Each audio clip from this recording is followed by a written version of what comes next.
Funding for Market Journal is provided by the Nebraska Soybean Board. No matter how you look at it, animal agriculture helps Nebraska's economy. The livestock industry provides increased tax revenues for schools and community services. Livestock enterprises also create jobs while contributing to existing businesses such as local banks and grocery stores. A thriving livestock industry helps maintain our current way of life, but also provides opportunities for the next generation of farm families. The Nebraska Soybean Checkoff helps to raise awareness of the importance of animal agriculture to Nebraska.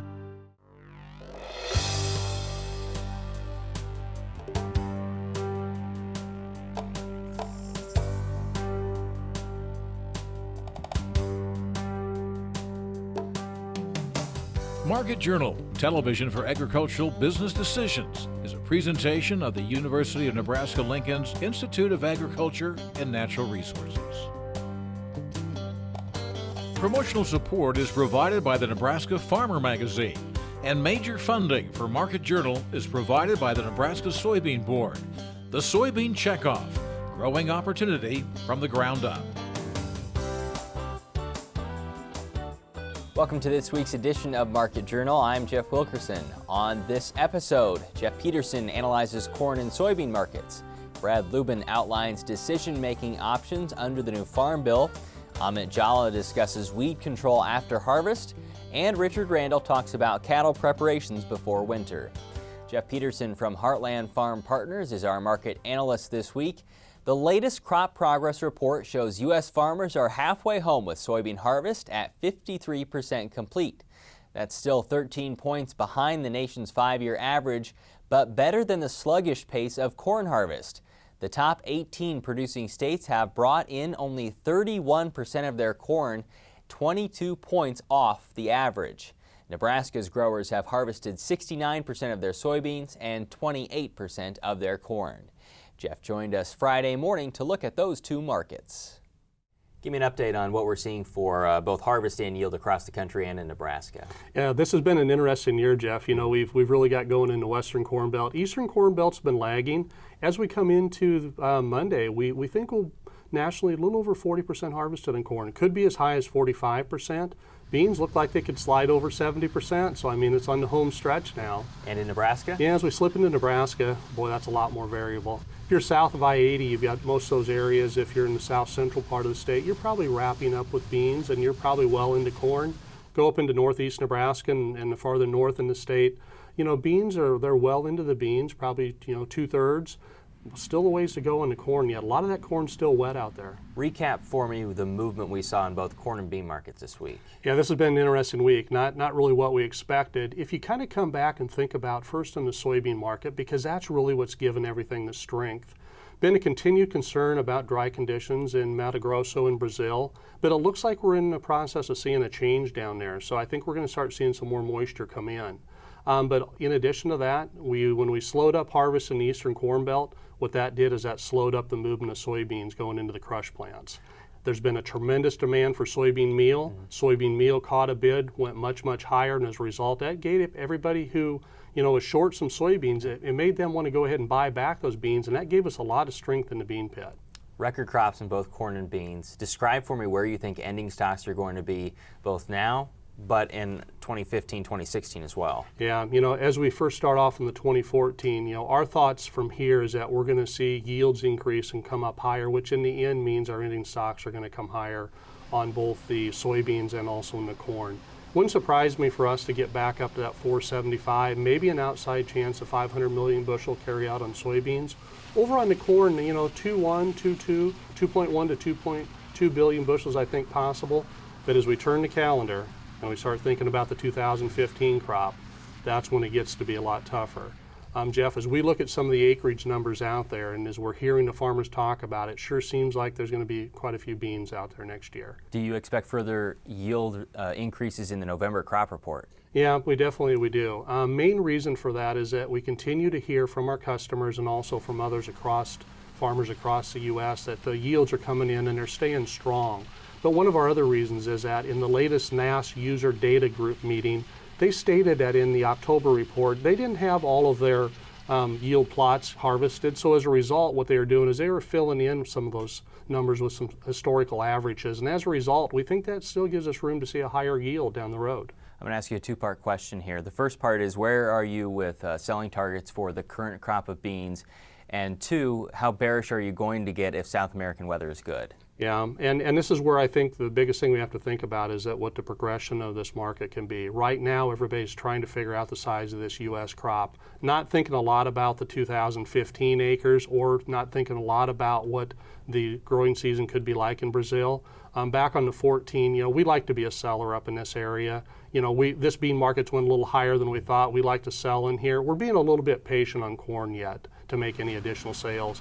As we move out to the 2015, we really like to be 50% sold of corn and beans both.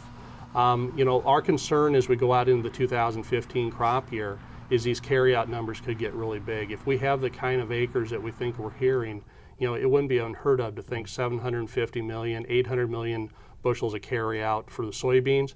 Could be as high as 2.5 to 2.7 billion bushels for corn as we go into next year's crop. When does your siren start going off in Brazil if the weather's really good and it looks like they're going to produce another record crop? I think right now you got to continue. Right now you have to start that process of watching. There's weather premium. We're trying to sort out. Our research would probably show somewhere between 50 and 75 cents a weather premium in the market right now in soybeans because of the dryness that they've had in Brazil. The market, as they get more comfortable, will start extracting that premium out as we go forward. Next week, we'll take a look at the beginning of Brazil and Argentina's growing season by talking with DTN South America correspondent Alastair Stewart. Mike Briggs will join us as our cattle market analyst. In mid-November, UNL's Ag Econ department will host its yearly series of Cornhusker Economics Outlook meetings. Over the next month, we'll take a look at important sections from those discussions, including crop and livestock price levels, tax information, and farm bill decisions. UNL Extension Public Policy Specialist Brad Lubin joined us earlier this week to talk about current policy issues, including EPA news on the Renewable Fuel Standard and waters of the U.S., as well as a ruling from the World Trade Organization on country of origin labeling. But to start, we began by discussing decisions farmers will need to make under the new Farm Bill. We're actually into the implementation phase. The sign-up process has begun. Producers can already talk about updating yields if they have the evidence to prove it. They can also talk about the potential to update base acreage from their existing base to a new mix based on their recent planted acreage. We're also just about ready to open up the official sign-up election procedure for the ARC versus PLC, that revenue versus price safety net choice that producers have. I want to talk about how difficult that decision is, because it's not just the price this year, which some people might look at, but it's also the price for the next 5 years. That's right. Those two programs work very differently. PLC is sort of an easier one to explain in the sense that there's a set price. Think of corn, think of $3.70 a bushel as the reference price. Soybeans is $8.40 a bushel. That's where the protection starts. And if prices fall below, which in the case of corn, we've already seen evidence or expectations this year of it falling below that, then you see price protection. And you see that for as long as prices stay below. The ARC program is a revenue safety net. Much like ACRE was in the last Farm Bill, we now have ARC. That revenue safety net's a moving average, which means it starts higher because we've come off of 5 fairly strong years, but it also moves over time. So it might start with higher protection of revenue risk, but it will move over time, and if prices move lower, eventually that average moves lower, eventually the guarantee moves lower. So you've got trade-offs. Price protection that's fixed but lower, revenue protection that starts higher but could move. Complex decisions, what tools are available to help producers make them? Well, clearly it's a complicated decision. It's not as easy as plugging in this year's prices and yields and coming up with an answer, because it's 5 years of outlook. You have to know something, or at least have some expectations about yields and prices for the next 5 years. We have some great decision tools that were developed nationally as part of a collaboration with FSA. And those tools give you an analysis of farm program decisions and options over that entire 5-year period. Now, aside from the Farm Bill things, there are other things going on that could have more of an effect on farmers near term. One is EPA making decisions both on Renewable Fuel Standard and waters of the U.S. Tell me where they stand. Right. Well, interestingly enough, those decisions are both still pending at the moment. The comment period was extended again for a bit on the waters of the U.S. rule. which means that EPA is still accepting comments until sometime in November. They're then faced with how many weeks or months of making the final rule and announcing that rule. Similarly, the Renewable Fuel Standard, EPA has said don't expect a decision until sometime in November. That's the decision on how much we're supposed to use in 14, which of course we know is almost gone. So it's a very late decision, and certainly an important one for the future of the bioenergy industry. We've also recently learned that the World Trade Organization is against the U.S. and some of its meat labeling rules, meaning That's what? right. Well, as if producers didn't have enough to think about with farm program decisions and environmental regulations and other regulatory issues, you have to pay attention in the trade arena as well. And this has been a long time coming. We've known that Canada and Mexico long ago complained about the U.S. country of origin labeling rules, specifically the labeling rules as they affected the meat industry and the livestock sectors in those countries. Canada and Mexico complained to the WTO. WTO issued a ruling. They let word leak that the ruling was final here earlier this year, but they didn't publish the official language of it. That just came out. And in fact, it's a sort of a mixed decision that the U.S. and other countries do have a right to require labels that convey information to consumers, but they don't have a right to make the requirements burdensome in a way that harms foreign sourced product more than it does domestic products. So the argument essentially is the current regulations don't work and are not compliant. Whether we can revise those in such a way that is compliant is one of the questions going ahead. We've covered a lot of ground here. You'll be covering these topics and more at a series of Cornhusker Economic Outlook meetings in mid-November. Tell me why you think it'd be valuable for a producer to attend. Well, this is an opportunity for producers to come to a meeting in their region that gets you this entire economic picture, just in time to do some of that important financial planning and strategic planning for your operation moving into 2015. We'll have crop outlook, we'll have livestock outlook, policy outlook, and financial outlook, four important topics to help producers plan for the year ahead.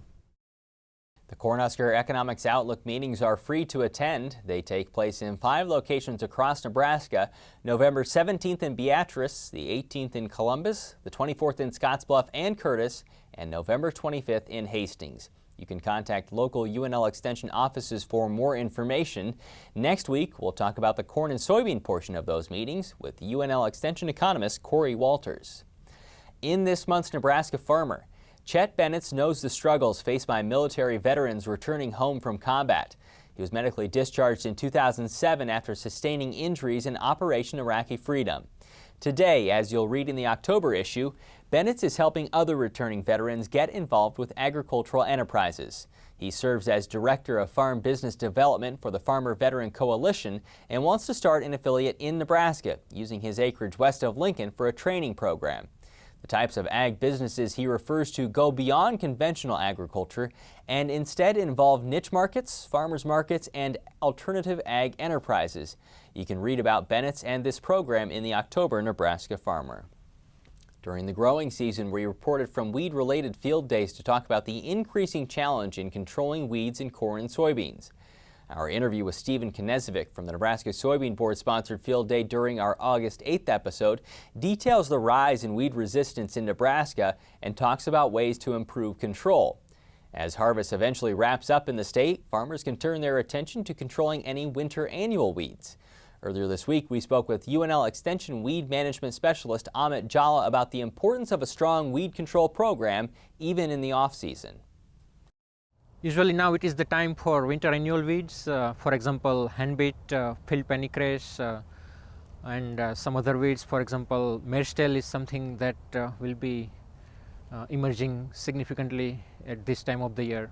Some areas of the state, especially here in Lincoln, we've had a lot of rain late in the season. What can that do to help pop up any weeds? Yeah, that will definitely help emerging some of the weed species such as marestel compared to last couple of years, because in 2012 it was really drought year, so we didn't see much winter annual weeds. In 2013 was kind of medium. We had some rainfall late in the season, but it was not comparable to 2014. In this year, at least for last 2 months, we really had very good rainfall, and that will definitely help emerging most of the annual weed species that will emerge this time of the year. Why is marestail so important for Nebraska farmers to control? There are two important aspects about marestail. Number one is marestail can emerge in the fall, as well as it can also emerge in the spring. And sometimes you may have seen some late emergence in summertime as well. So it is hard to define whether marestail is like fall emerging or spring emerging. So that's why it can easily escape all the herbicide applications. But research conducted at UNL says that about 75 to 80% of emergence of marestail is in the fall. So I would suggest fall is the best time for control of marestail. However, there are some resistance issues with that, yes? Yes, yeah, and that is the second point. We already have glyphosate resistant marestail in Nebraska, and we have seen very widely distributed them, at least in eastern Nebraska and also in south central part of the state. Plus, majority of that marestail population is also resistant to ALS group of herbicides. So those two herbicide chemistries will not work for control of them, and that's why we are reducing our control options and herbicide options for controlling marestail that is resistant to glyphosate and ALS group of herbicides. With marestail and the other weeds that you could be seeing out there, when is the time that you want to get these weeds controlled by? Some research conducted at UNL suggested that most of the fall emerging weeds would have been emerged by the first week of November. So probably by the end of October or mid-November would be the right time to control them. And if you don't get them controlled by then, what happens? Some weed species will be really competitive. For example, marestail, it can overwinter in a roset stage, and it can compete with your crop.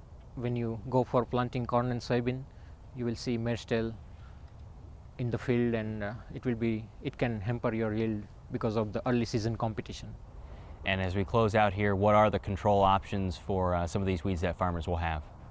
Most of the broadleaf weeds can be controlled by 2,4-D and or dicamba, and some growers are also preferring nowadays to add some more herbicide mode of actions. For example, sarpan, which is PPO inhibiting herbicide, and some growers are also using metribuzin like Sancor. So those are the control options for now, and if the grower has some grass weed species such as downy brome, then they may need to include some foliar active broad spectrum herbicide in their herbicide program. On the Market Journal website, we'll link to UNL's guide on identifying winter annual weeds. It contains pictures and characteristics for common winter annual weeds in Nebraska. You heard a month ago in our interview with Rick Grasby how grazing corn stalks after harvest can improve soybean yield the following year. But with those cows in fields and in other locations across the state, there are some things you can be doing before winter arrives. Earlier this week, UNL Extension beef veterinarian Richard Randall joined us at the ARDC to discuss a few checklist items farmers and ranchers can go over before the weather turns colder. Certainly a lot of things going on this time of the year, depending on where you are in the state. Weaning calves, thinking about preg checking, looking at winter feeding stores, and a number of those things like that. Let's look at preg checking. How much has gone on, and what are you looking for when you go out to check those cows? Well, I think it's always important to identify those cows that are not pregnant, so you can make a decision what to do with them, whether to cull them immediately, maybe feed them and add some weight to them later. Obviously this year there's a lot of different things going on. Some people are even looking at maybe holding those cows and trying to breed them for fall calving, so that takes some all planning up front to think about what you're going to have in the winter feeding program in terms of animals. They're much more valuable than they were a year or two ago. They certainly are, and we've had a pretty good summer, a lot more feed, reasonable cost feed out there, so it makes for making some decisions a little differently than normal maybe. For your cows that have calved before and for your first time heifers, what kind of body condition would you like them in heading into winter? Well, we always like to look at them, at preg check time. We're weaning calves off of them. We'd really like to see them at least in that body condition score of 5 as a minimum. The thing about if those cows were thin, The data would tell us that it's probably more economical to recondition those cows to some degree before you get into the harsh winter feeding rather than try to put that weight back on them during that harsh weather. So if there happen to be a group of thin cows or problem cows, it'd be worth considering what it needs to bump that condition back up to a 5 before you get into that heavy winter feeding situation. Talk about getting ready for winter. What are some things to look at with eyes, ears, feet, udders, things like that? Yeah, certainly at preg check time, in addition to determine the pregnancy status of those animals, it's always a good time to go through them and check for confirmation and structural soundness. Look for eye problems, look for ear, feet and leg problems, teeth, what kind of age we have on those animals, and determine even though some of those animals might be pregnant, they might not be best to hang on in a particular winter feeding program, depending on your situation. So again, gives you some options to determine how to have the best set of cattle for the resources that you have going into that winter feeding program. You said some of the rain that we've recently had could be good grounds for maybe worms. Do you think that might be a treatment area? Yeah, always when we, obviously warm weather and moisture are two of the primary factors that promote sustainability of those parasites when they're out on that pasture. And so coming out of grazing season, it's a good time at fall preg check to booster any vaccinations that you want for those diseases that would likely potentially affect the latter half of reproduction, and to clean up those animals from standpoint of internal and external parasites both. So we're looking at treating for worms, for internal parasites, looking at treating potentially for lice and grubs at some point, whether it's probably a little early for some of those, but you would be looking at, in January and those types of things, watching for signs of lice and making sure that you're going to get those controlled as you go through the winter. Anything else related to weaned calves, things you should be looking for, a checklist to go through? Well, obviously, you're looking at things that as those calves are weaned, we go through that stress of weaning, so boosting those vaccinations that needs to be, looking at marketing plans when you have that, and what's your plan in place for replacement heifers. If you're going to hold back heifers, your feeding program for them to grow them appropriately so that they're going to be where they need to be next spring when you're ready to breed. So that all goes into that, and again, boosting those vaccinations and those types of things in those animals become important. If you're interested in learning more about cornstock grazing after harvest, you can view our interview with Rick Rasby from the September 26th episode of Market Journal. Now with this week's weather forecast, here's UNL Extension State climatologist Al Dutcher. Well, folks, here again for the weekly forecast. Here this past week, of course, the big weather maker was our midweek storm, and that was actually predicted fairly well last week when we gave the forecast. Did hit the eastern half of the state. It arrived about 12 hours earlier than the forecast models indicated, and the precipitation totals, broad-based coverage, was about double what was projected from the models. In fact, we were looking at somewhere between 1/4 and 1/2 inch, and in reality, most of the totals came in that 1/2 inch to 1 inch range. And we did have a small area, essentially from eastern Hall County eastward through northwestern Seward County, and also including the southern halves of Butler and Polk County, where we had totals running from 1 inch to 1.5 inches. Once you got west of Grand Island, the precipitation totals dropped off to virtually nothing, and so we didn't have much in the way of excessive moisture, so plant or harvest activity will probably likely continue without any immediate delays. For those areas that will hit the rain, we're probably going to need a day or two of drying before once again we'll see the activity pick up, and that's if we can get the appropriate weather to make harvest activity weather conducive. So let's take a look at the upper models and see whether or not that will come into fruition for today. If you're going to the game in Lincoln, it's going to be a very nice day. Big high pressure ridge is right center park, right over the center part of the country. Will start to shift toward the east, and you'll notice this trough to the northwest is going to start migrating its way toward our region. So by as we get into tomorrow, you'll see that trough entering the northern half of the Rocky Mountains, and that may start to slip a cold front at the surface through northwest Nebraska late in the evening of Sunday, and more importantly, the system will start to drift across the state as we go through Monday. So here you see this system starting to move toward the south and east. That will bring some precipitation to the Panhandle. Right now, the quantitative precipitation forecast is putting in between 1/10 of an inch and 1/4 inch for the eastern 3/4 of Nebraska, less than 1/10 of an inch for the Panhandle. It just shows you that as the system moves eastward, it's going to pick up a little bit more Gulf moisture. So by the time we get to Tuesday, the system starts to rotate up toward the Great Lakes region. We're going to be on the backside that's going to pull some cool air down into our region for a day.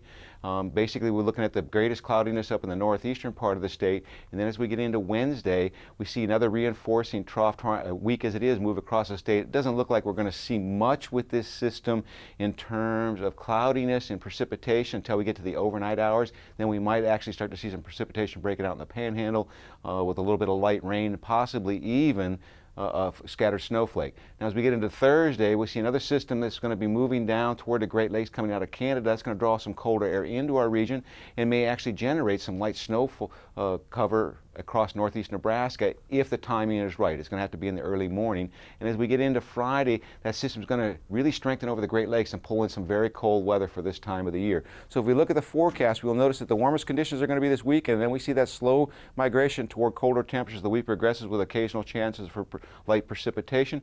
We look at the 8 to 14 day forecast. I think this is overdone. We're going to see the warm air more toward the east of us. In terms of precipitation, way overdone. The latest models indicate a drier trend from next Thursday to the following Tuesday.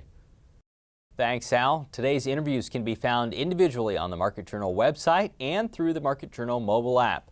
They include discussions on corn and soybean markets, farm bill decisions, weed control after harvest, and cattle preparations before winter. As always, you can keep up with Market Journal during the week by following our feeds on Twitter, Facebook, and Instagram. Next week, Mike Briggs will be our cattle market analyst, and we'll hear how Brazil's farmers are progressing in their soybean planting season. Until then, thanks for watching. I'm Jeff Wilkerson. We'll see you next week. Join Market Journal online at marketjournal.unl.edu. You can also follow us on Facebook and Twitter. Promotional support is provided by the Nebraska Farmer Magazine.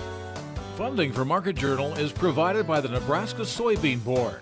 The Soybean Checkoff, growing opportunity from the ground up.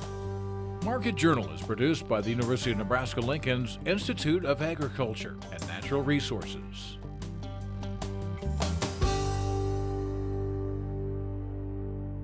Funding for Market Journal is provided by the Nebraska Soybean Board. Animal agriculture is vital to Nebraska. Livestock production not only contributes to our food supply, but also helps our rural communities. Livestock provides revenue for schools, creates jobs, supports Main Street, and enhances the future for farm families.